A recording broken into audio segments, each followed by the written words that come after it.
sahabat-sahabat sekalian, jumpa lagi di vlog saya Khairul Azam Al-Farizi. Dan di vlog kali ini teman-teman sekalian, saya ingin menunjukkan satu tempat di mana tempat ini begitu bersejarah di dalam penyebaran agama Islam, yaitu saya sekarang berada di Masjid Ji'ronah. Masjid Ji'ronah ini adalah masjid di mana Rasulullah SAW membagi-bagikan harta rampasan perang, ghanimah, dibagikan di tempat ini, dan begitu banyak harta rampasan perang yang dibagikan oleh Rasulullah SAW. Di sini juga ada sumur Rasulullah SAW, di mana sumur ini adalah sumur Al-Bir. Ini nih, kita akan diajak pergi ke bir, kita akan pergi ke sumur. Kita akan dibawa oleh Suaib ya, Suaib untuk menuju ke bir. Isi semua bir? Bir Ji'ronah. في ناس يقولون اسمه بير الغنائم لانه كان الرسول يوزع الغنيمه اللي جابوه من غزوه حنين. Oke. في ناس كانوا يقولون الرسول كان يجلس في البيت هذا. Oh, jadi ada. في ناس قالوا هذا البيت كان زمان وكان الرسول حاطط خانه. Jadi ada dua kemungkinan, kata Suaib. Masya Allah, beliau masih kecil-kecil tapi pinter ya dalam sejarahnya, karena beliau tempatnya di sini nih. Oh, di dalam. Salah, mamnu mungkin. Oke, kita akan dibawa oleh Suaib. Oke. Ya, lagi ke Suaib. Minta power. Suaib, kita. Ya.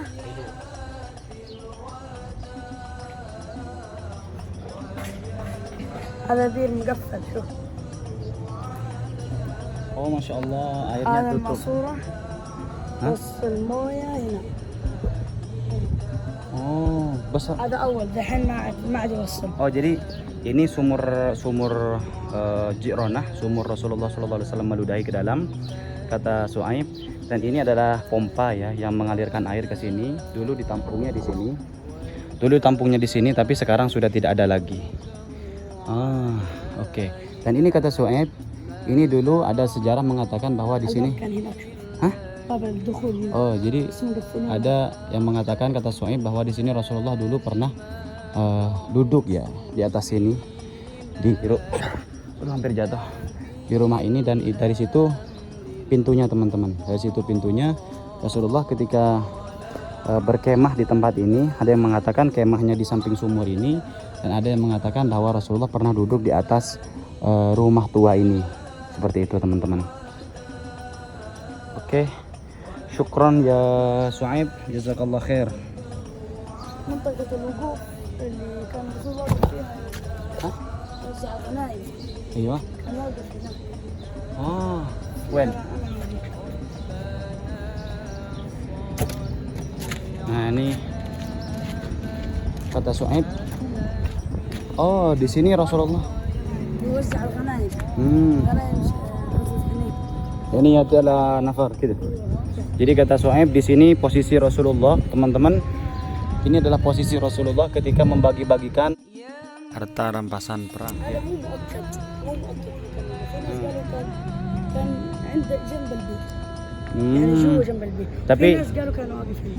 Tapi kata Suaib, di sini tidak pasti juga ya bahwa Rasulullah membagikannya di sini. Cuman yang dalam sejarah menyebutkan bahwa Rasulullah itu membagi-bagikan kambing itu di samping sumur.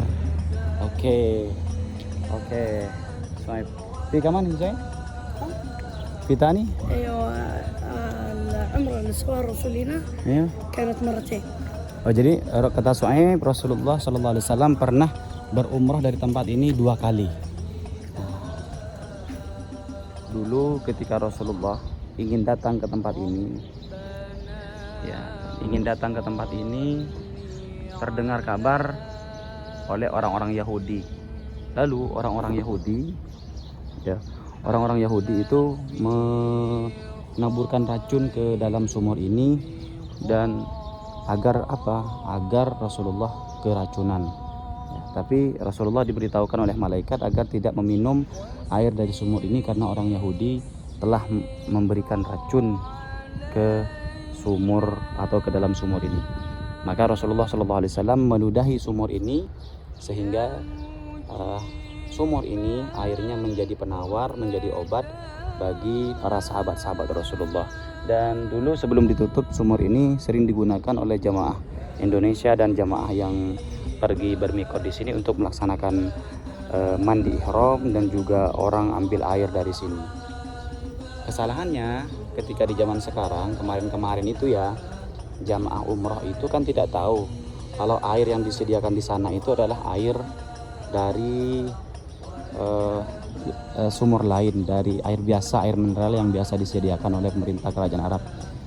Mereka kira airnya itu diambil dari air atau sumur Ji'rona. Bukan, teman-teman. Jadi air yang disediakan oleh pemerintah kerajaan Arab Saudi itu adalah air biasa, bukan air daripada sumur Rasulullah SAW. Nah, ini dia kondisi saat ini, lenggang, sepi, ya, tidak ada orang sama sekalipun kecuali petugas-petugas. Subhanallah. Allah, ini dia. Oh,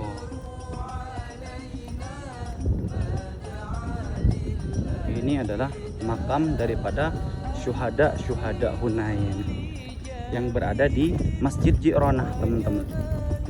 Hina, subhanallah. هنا كذا حول حجر واحد، كل حجر كذا Iya. دائرة من الحجر واحد. Oh, jadi kata beliau itu, kata ini anak, satu lingkaran batu ini satu orang. كبيرة Hah? فيها اثنين. Oh, jadi kalau dua besar. هذه كبيرة Hmm? Hmm. هذه هنا كذا واحد. Jadi kalau هنا واحد. oke. هذا هنا اثنين. Jadi ini adalah syuhada Hunain ya, teman-teman. Syuhada Hunain ini, iya. Ya, Habib. Ada? Kita wahid. هذا كذا واحد. Ini satu, اثنين. ini dua. Oh, itu dua. Ini. Oke, teman-teman. Tadi di belakang itu adalah pemakaman syuhada Hunain, tapi tidak semua ya. Tidak semua pemakaman syuhada Hunain itu dimakamkan di sini. Tidak ada dalil yang kuat itu bahwa di situ adalah para syuhada Hunain semua.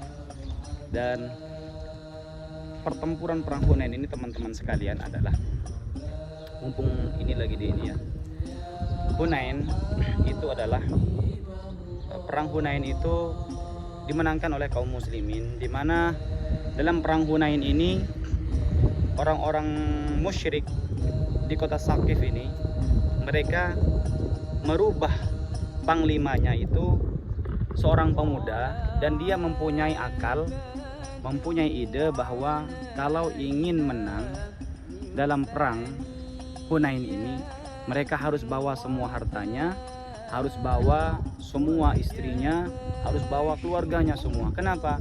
Karena nanti ketika sudah terdesak, mereka tidak mungkin meninggalkan sanak saudaranya dan tidak mungkin meninggalkan hartanya. Tentunya mereka nanti akan bersemangat lebih, akan membela harta dan juga keluarganya. Setelah terjadinya pertempuran, ternyata malah mereka tidak peduli dengan hartanya. Hartanya kan sudah dibawa semua nih ke perang Hunain. Ternyata ini panglima salah. Ini panglima salah. Ternyata ketika sudah kalah, orang-orang musyrik ini hartanya ditinggalkan, istrinya pun ditinggalkan, sehingga saat itu banyak tawanan-tawanan yang tertawan oleh pasukan Rasulullah SAW. Dan akhirnya perang Hunain ini mendapatkan ghanimah atau harta rampasan perang yang paling banyak. Bahkan salah satu di antara orang-orang di Makkah itu mendapatkan 1000 ekor onta, 1000 ekor kambing, ada yang mendapatkan 100 onta, seperti itu. Lalu teman-teman, Dan juga ketika Rasulullah SAW membagikan harta rampasan perang ini terjadi kecemburuan sosial. Kenapa? Karena Rasulullah membagikan harta rampasan perang ini semuanya kepada orang-orang yang baru mu'allaf, yang baru masuk Islam. Diberikan kepada yang 2000 yang berangkat dari kota Makkah. Yang dari Madinah tidak mendapatkan apa-apa, tidak diberikan apa-apa oleh Rasulullah SAW. Maka saat itu para sahabat-sahabat Ansor menggerutu dalam hatinya, Rasulullah tidak adil. Rasulullah ini betul-betul masih cinta kepada orang-orang Makkah. Kita tidak mendapatkan bagian apa-apa. Nah, mendengar itu, malaikat Jibril memberitahukan kepada Rasulullah, ya Rasulullah, kau samperin dulu itu tenda-tenda orang-orang Ansor, karena mereka ini sudah mulai mungkin kecemburuan sosialnya ada seperti itu, karena mereka tidak mendapatkan bagian harta rampasan perang. Hingga akhirnya Rasulullah datang ke kemah-kemah orang Ansor dan berkata kepada orang Ansor, dikumpulkan semua orang-orang Ansor, "Hai Ansor, apakah ada di antara kalian yang aku harus ambil hatinya dengan harta, dengan kambing, dengan onta?" Artinya apakah ada di antara kalian ini yang harus aku ambil hatinya, yang harus aku curi hatinya dengan sampah-sampah dunia, kata Rasulullah. Mereka terdiam. Dan apakah kalian dan apa yang akan kalian pilih? Orang-orang Makkah itu kembali dengan sampah-sampah dunia, sementara kalian kembali ke kota Madinah membawa Muhammad SAW. Saat itu barulah mereka sadar dan baru mereka menangis semuanya, bahwa mereka baru ingat bahwa harta yang paling berharga dalam hidup mereka itu adalah Rasulullah SAW, bukan kambing, bukan onta. Bisa pulang bersama-sama dengan Rasulullah, hidup bersama-sama dengan Rasulullah, itu sebuah nikmat yang begitu besar. Maka saat itu para sahabat Ansor ini ridha dan kembali bergembira karena bisa bersama-sama kembali ke kota Madinah bersama Rasulullah SAW. Pasukan Rasulullah ketika Fathu Makkah itu 10.000 dari Madinah nyampe ke Mekah, tiba-tiba orang banyak yang mu'allaf, banyak yang masuk Islam. Nah, yang masuk Islam itu diajak berperang juga ke Hunain, dikumpulkan dari Madinah dan dari Mekah 10 sama 2.000, 12.000 pasukan. Ketika itu pasukan Rasulullah itu sangat yakin bahwa itu mereka akan menang, bahkan mereka banyak yang sombong. Ternyata ketika sampai di sana Allah uji mereka dengan di awal-awal pertempuran itu mereka kalah. Kenapa? Karena Allah ingin menunjukkan kepada pasukan Rasulullah bahwa kemenangan itu bukanlah daripada jumlah yang banyak, tapi semua kemenangan itu dari Allah Subhanahu wa taala. Kita lihat di perang Badar itu 1000 ya, 1000 orang melawan 313, ada yang mengatakan 314 orang. Tapi yang menang siapa? Pasukan kaum muslimin, walaupun jumlahnya sedikit. Nah, di sini teman-teman, ketika di perang Hunain, pasukan Rasulullah ini bangga karena pasukannya banyak, bahkan gabungan dari Ansor dan Makkah, penduduk Makkah yang sudah masuk Islam. Mereka begitu yakin akan menang, tapi di situ Allah uji. Agar kenapa? Agar mereka tidak selalu yakin bahwa jumlah yang banyak itu menentukan kemenangan sebuah peperangan. Sahabat-sahabat yang mulia, sahabat-sahabat yang dirahmati Allah Subhanahu wa taala, di Hunain ini juga tempat pertemuan, ada yang mengatakan tempat pertemuan ibunda susuan Rasulullah SAW, Siti Halimatus Sa'diyah. Beliau berjumpa di tempat ini dengan Rasulullah SAW. Lalu di sini juga tempat pembagian harta rampasan perang. Ya, tempat pembagian harta rampasan perang dari perang Hunain. Ya teman-teman, mungkin cukup sekian video kali ini dari Masjid Ji'ronah saya melaporkan. Sampai jumpa di video-video berikutnya. Jangan lupa share video ini ke teman-teman kalian semua dan ke media-media sosial kalian agar lebih banyak lagi orang-orang yang terinspirasi dengan cara like dan share. Juga subscribe channel ini untuk berita-berita terbaru, kabar dari Makkah dan Madinah, mobil khusus tentang ibadah haji dan ibadah umroh. Assalamualaikum warahmatullahi wabarakatuh.